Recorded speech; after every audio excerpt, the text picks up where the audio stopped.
Fala galera, saudações rubro-negras, isso aqui é Flamengo. Muito bem-vindos ao canal Paparazzo Rubro-Negro. Você que está chegando aqui, eu convido a seguir, curtir e compartilhar em todas as plataformas.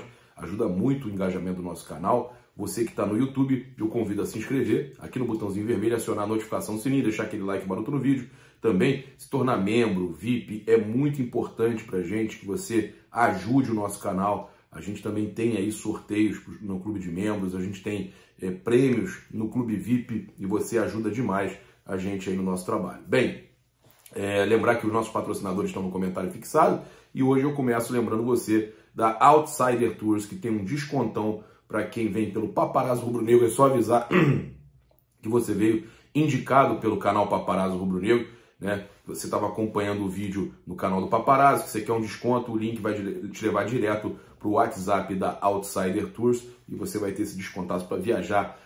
Viagem a lazer, viagem a trabalho, Copa do Mundo, Champions League, que já está esgotada agora, só ano que vem, Libertadores, Copa do Brasil, e você pode ter os maiores descontos. Lembrar que você também tem 5% de desconto para adquirir os seus produtos oficiais do Mengão nas lojas online, loja.flamengo.com.br e espaçorubronegro.com.br, 5% com o cupom PAPA e, claro, os nossos produtos aí que são, por exemplo, o curso que a gente tem do Betzord, Futzord, para aumentar a sua renda familiar, para você se dar bem no trade esportivo, você pode estar aí fazendo a adesão com 90% de desconto no Betzord. Tem um curso que te explica a fazer tudo. Bem, a gente chega aqui com muita notícia logo cedo para vocês, mas eu queria já começar de cara falando sobre essa situação que a gente já trouxe ontem, né, do Diego Alves com comissão técnica, com Paulo Souza, Bruno Spindel e tudo mais. Eu já falei que muito do que acontece no Flamengo é culpa desse silêncio, né, da diretoria, essa falta de comando. Eu vi gente cobrando que é um absurdo o que estão fazendo com o Diego Alves, e vi outros cobrando que é um absurdo a forma que o Diego Alves está tratando o Paulo Grilo, o Paulo Souza. Eu vi todos os lados, eu ouvi todos os lados. A verdade é que o que mais me espanta é a falta de comando do Flamengo. O problema maior, por exemplo, é esse telefone sem fio, né, da diretoria, dos dirigentes do futebol, com técnico e jogadores, porque o técnico vai para uma coletiva e expõe o jogador. Se a gente avaliar que para ele chegou uma história X, ele está com razão. Para ele chegou uma história X. Mas cadê o dirigente? Cadê o dirigente para chegar publicamente e confirmar essa história X para o treinador? Essa aqui é a questão. Cadê? Onde que está para dar respaldo ao treinador? Fica parecendo até que foi passado um telefone sem fio para o treinador para acabar de vez com o ambiente do treinador no clube, no CT. Por outro lado, a gente tem a situação do Diego Alves, né? Que já teve problema também com o Dorival, mas que, segundo fontes aí do GE, do Globo Esporte, o próprio Bruno Spindel confidencia que o Diego Alves foi pedir para ele para não jogar e não para jogar. Que foi o que parecia que ele tinha ido pedir e passar por cima do técnico para jogar. Agora, a gente tem uma outra questão, que até o Vene Casagrande também trouxe, e a gente já tinha apurado ontem de noite, que o recado do Diego Alves, da camisa lá do Adriano, né, Deus perdoe essas pessoas ruins, é para o Paulo Grilo. É uma resposta à postagem do Paulo Grilo que muita gente, muitos torcedores pensaram, isso aí foi uma indireta, uma diretaça, né, para o Diego Alves, quando ele coloca somos todos menos alguns, com a foto de todo o grupo que estava no jogo se abraçando. E aí o Diego Alves teria, né, a gente tem que colocar a palavra teria, respondido com a camisa do Adriano, lá com a postagem do Adriano com a camisa Deus perdoe essas pessoas ruins. E eu fui atrás de fontes, né, ligadas ao futebol do Flamengo que confirmam esse desentendimento entre Diego Alves e Paulo Grilo. A questão é que isso é muito ruim para o Flamengo. Isso é muito ruim para o Flamengo, isso não deveria estar acontecendo. O próprio Vene trouxe do relacionamento que é profissional, que não é de amizade. A mesma coisa que até a Isa já tinha me falado, a Isabelle Costa, do relacionamento do Diego Alves com o próprio Hugo, que também não é de amizade. Então cria-se um ambiente, né, muito ruim para o Flamengo e que a gente espera que isso melhore, porque isso só faz mal para uma coisa. Só faz mal para uma coisa. Só faz mal para a união desse time. Só faz mal, apesar da gente perceber que pelo menos quem estava no jogo demonstrou união. Mas isso aí só atrapalha o Flamengo, gente. Isso só atrapalha o Flamengo. Bem, eu tô com algumas notícias aqui importantes para trazer para vocês. Inclusive, a gente estava falando da questão do Hugo, né? E a gente teve o Zinho, o ex-jogador do Flamengo, ele comentando sobre a situação do Hugo, né? Sobre as vaias que o Hugo recebeu. Já era esperada a vitória porque a diferença técnica era enorme. O Flamengo venceu a Católica no Chile. Sabíamos que a pressão seria grande pelo momento que o Flamengo vive no Campeonato Brasileiro, ocupando uma posição que ninguém imaginava, apenas uma posição acima da zona de rebaixamento, e mesmo a pontuaçãozinha do rebaixado, né? Na minha opinião, o time não está jogando mal. Na maioria dos confrontos, mesmo não vencendo, o Flamengo foi igual ou melhor que os adversários, com exceção do Ceará, que na segunda etapa o Vozão foi muito superior ao Flamengo. E aí ele fala da questão do Hugo.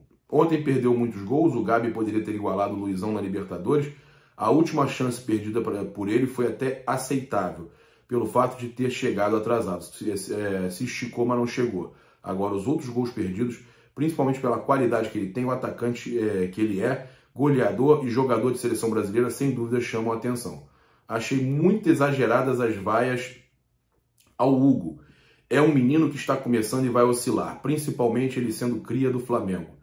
Tudo bem, não quero aplaudir o jogador, respeito, mas vaiar o jogo inteiro foi muito pesado. Eu também achei que, eu não estou aqui para regular torcedor, mas achei que as vaias ao Hugo, né, atrapalharam o rapaz, né? Atrapalham, vai atrapalha qualquer um, né? Mas ainda mais um garoto, né, que vive um momento ruim.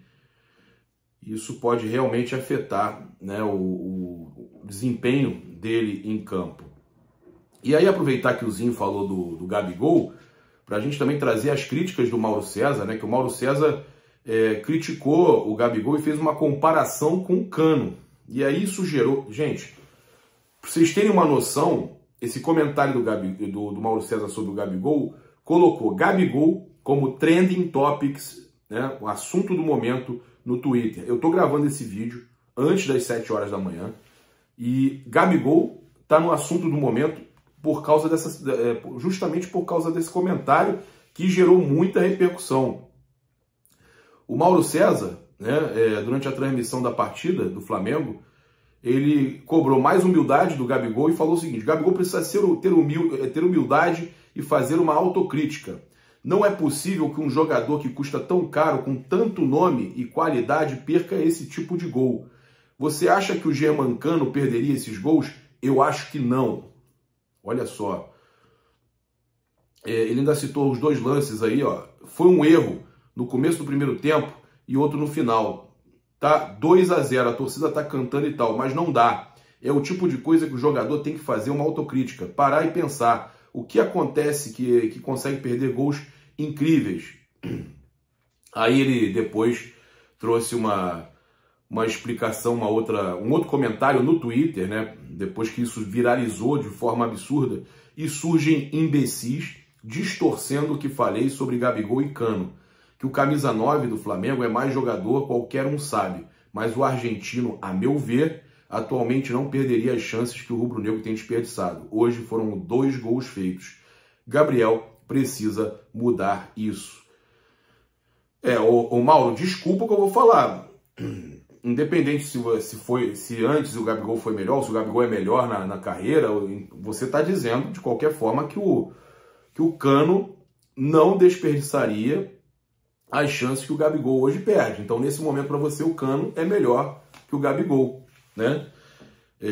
Mas eu entendi o que você falou, que qualquer um sabe, né, que o Gabigol é mais jogador que ele num geral. Mas que hoje, nesse momento, o momento que o Gabigol atravessa, perdendo muitos gols, que eu falei no programa Donos da Bola, eu falei que ele vivia uma má fase, que o Gabigol vinha perdendo muito mais gol do que normal. Eu avisei isso. Eu falei isso lá no programa no Getúlio Vargas, lá no Dono da Bola Rio. Estava do lado do Carlos Alberto. Todo mundo concordou comigo lá no programa. Ele vinha perdendo muitos gols. Aí o Gabigol pega, faz um gol de pênalti numa partida, e eu acho que fez um outro gol, foram 2 gols contra uma equipe pequena aqui no Rio de Janeiro, no Carioca. Jogo de campeonato carioca. Aí o Gabigol vai no Twitter e posta aquela má fase. A gente, é o que eu falo, a gente às vezes está criticando, querendo que o jogador alcance o seu melhor momento, que o jogador volte a ser quem era. E o jogador não aceita, não leva pro coração, né? Leva pro coração. E veio um monte de torcedor me marcar e tudo mais. O cara fez um gol de pênalti e um outro gol contra time pequeno. E aí? O Mauro César agora tá aí, ó, tá no assuntos do momento. Falou que o Cano não perderia os gols que o Gabigol perdeu nesse momento. Ele não tá falando na carreira que o Cano é melhor que o Gabigol, mas nesse momento o Gabigol perde gols que o Cano não perderia. Comentário do Mauro César. E você, o que você acha? Comenta aí pra gente. Eu vou trazer aqui agora notícias no geral, tá? A gente teve aqui o destaque do Everton Ribeiro, né? Os números do Everton Ribeiro na Copa Libertadores, porque o Flamengo passou de fase e o Everton Ribeiro se destacou nesse jogo. Eu até fico conversando no pós-jogo, eu estava na dúvida entre Rodrigo Caio e Everton Ribeiro. O tio Corneta falou, Everton Ribeiro melhor em campo. Eu falei, cara, Rodrigo Caio. Rodrigo Caio, para mim, a volta dele foi, em grande estilo, foi espetacular. Mas o Everton Ribeiro realmente foi muito bem aí nesses jogos de Libertadores aí. E aí aqui, ó, o SofaScore preparou um levantamento dos números dele nessa edição da Libertadores. Olha, Everton Ribeiro entre os jogadores do Flamengo na Libertadores 2022. Ó, primeiro em gols, 3. Primeiro em desarmes, 13. Olha que loucura. Primeiro em passes certos no terço final, 55. Gente, que loucura. Segundo em passes decisivos. Segundo em grandes chances criadas, 2. E segundo em duelos ganhos, 31. Além de tudo, ele está liderando quesito desarme, gente. Que loucura. O Everton Ribeiro. Eu sempre falei que essa fase dele ia voltar. Vocês se lembram quando eu falava aqui, poxa, o Everton Ribeiro não tá bem, mas a gente não pode vender. É um jogador que vai voltar a jogar aquela bola que a gente sabe que ele tem. E tá chegando esse momento. Tá jogando muita bola. Olha que importante a gente ter acreditado. Né? Pelo menos na Libertadores o Everton Ribeiro já está se destacando. Agora pensar nisso no Brasileiro também. Do Flamengo dar uma volta por cima e ele arrebentar. Olha... a gente também tem uma matéria aqui falando do Lázaro, né, que é o jogador do Flamengo que menos precisa de minutos para participar de gols. Aqui no Diário do Fla, mas eu não sei se é do Diário mesmo, eu gosto de dar sempre o crédito. Olha aqui. Não, foi SofaScores. Foi SofaScores, eles também postaram do SofaScores. Lázaro, olha aqui, 20 anos na temporada 2022... 24 jogos, como 11 titular, 3 gols, 7 assistências, tá, na temporada 2022, 100 minutos para participar de um gol, tá? Então ele precisa de 100 minutos para participar de um gol. Tem 7 assistências na temporada, 3 gols, 24 jogos, 11 como titular e praticamente 7 de nota, né? Jogador sub-20 da Série A com mais assistências e participações em gols, olha que legal. Jogador do Flamengo que menos precisa de minutos para participar de gol, tá? Então, o Lázaro aí, a gente percebendo que ele vive aí um grande momento, né? O menino Lázaro, isso é muito importante pra gente, né? A gente ter um garoto da base aí se confirmando, não só como uma aposta, mas se confirmando já como uma verdadeira joia. Isso deixa a gente muito feliz, né? Porque é um menino que era muito criticado, o pessoal brincava que que não ia dar certo e tudo mais, e agora a gente vê o Lázaro aí se destacando, isso dá muita felicidade pra gente. O Rodrigo Caio também, muito elogiado, né, pelo Pedro Ivo lá da ESPN, né, no programa ESPN F90. Eu quero pegar a declaração do Pedro Ivo aqui, porque ele foi muito elogiado. A gente não pode desconsiderar que do outro lado tinha uma equipe frágil. Só que muitas vezes, diante de equipes frágeis, o Flamengo não conseguia jogar. A defesa escalada começou a dar alguns sinais. O Rodrigo Caio é uma liderança xerife, né, irmão? Cumpre esse papel muito bem. Então, o Flamengo aproveitou a presença dele com um entendimento interessante do Ayrton, que fazia uma boa saída. Inclusive, o Ayrton Lucas também se entendeu muito bem ali com o Andreas Pereira, né? Não é só porque o Rodrigo entrou, mas justamente quando não tinha ele, a coisa estava meio bagunçada. Com apenas um zagueiro de ofício jogando, a volta do Rodrigo começa a resolver um buraco que o Paulo Souza tinha. A coisa começou a andar, começou a ter alguém que oriente, que diminua os espaços. Isso, ali atrás, começou a ter um processo de solução. Concordo. O Flamengo conseguiu, com o retorno do Rodrigo Caio, melhorar muito a sua defesa, resolver alguns buracos ali. O Rodrigo Caio é um monstro, né? Um monstro. Torcer para ele não ter nenhum problema médico nesse ano, no restante do ano. E ele com o Pablo ali, para mim, é a minha zaga, né? É a minha dupla de zaga. Rodrigo Caio e Pablo, como era Rodrigo Caio e Pablo Maria, agora Rodrigo Caio e Pablo Castro. Mas é a dupla Rodrigo e Pablo. Novamente na Libertadores, se Deus quiser, vão arrumar a casa ali, vão arrumar a zaga do Flamengo. Também, a gente está falando dos destaques do Flamengo, né? E tem muitos jogadores que vão começando a se recuperar. A gente tem aí, já falei do Everton Ribeiro, Lázaro, Rodrigo Caio, e tem mais um grande destaque que vem crescendo. É importante o Flamengo, né, nesse começo de temporada, mesmo com o momento ruim do Campeonato Brasileiro, o Flamengo começar a ter alguns jogadores voltando a jogar bem, né? E o Bruno Henrique, né, com dados interessantes também. Olha só, ele tem o dobro de participações em gols do que no resto da temporada na Libertadores. Ou seja, é mais um, né, que se destaca na Libertadores. Olha só, vou passar aqui para vocês. Jogador com mais assistências da Libertadores até aqui. Em 5 jogos, o atacante já deu 5 passes para gols, tá? São 6 participações diretas em 5 partidas, tá? Olha só, o Bruno Henrique, por exemplo, tem números menores em outras competições. No Carioca, Supercopa, Copa do Brasil e Brasileirão, ele jogou 12 partidas somente com 2 gols e 1 assistência, ou seja, era uma outra fase que ele vivia. Então, em 5 jogos, ele é o rei da América, né, gente? Que é o quê? O cara é o jogador do Flamengo que mais representa, ele e o Everton Ribeiro representam essa sensação da glória eterna de Libertadores. Os dois, quando estão bem na Libertadores, o Flamengo vai bem. Cara, a gente tem que considerar que o Bruno Henrique está voltando, se Deus quiser. Então, em 5 jogos da Libertadores, ele conseguiu ter o dobro de participações em gol com relação aí ao restante da temporada. São 6 contra 3.